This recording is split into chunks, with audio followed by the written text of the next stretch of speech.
Vítajte v našej akadémii a poďme si ukázať, ako to tu vyzerá. Teraz sa nachádzame na recepcii.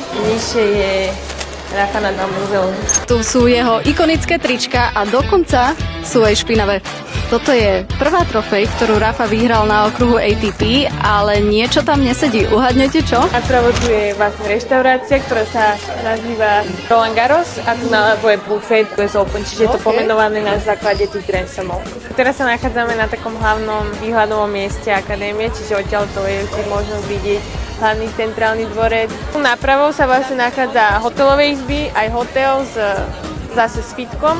Máme 45 kurtov, nejaké z nich sú teda antukové, niektoré hardové. Teraz sa vlastne blížime k futbalovému ihrisku, za ktorým môžete vidieť aj internát pre všetkých hráčov a hneď vedľa je vlastne škola, ktorá pokrýva škôlku, základnú školu a strednú školu. A teraz nám ukážeš, kde pracuješ, tak? Áno, vlastne teraz sa blížime k mojej office a vlastne analyzujeme tých hráčov a ich progres a tá akadémia vlastne Padlova sa rozrastá. Tento šport sa tiež dostáva do popredia a množstvo ľudí sem chodí či už na tenis, ale aj na padel. Tým, že tá akadémia je naozaj veľká, tak častokrát sa dorozumievame cez vysielačky ako tréneri, najmä teda počas kempov, aby sa teda nepoužívali telefóny, lebo na kurte to je teda zakázané, preto využívame vysielačky a myslím si, že je to naozaj dobrý systém.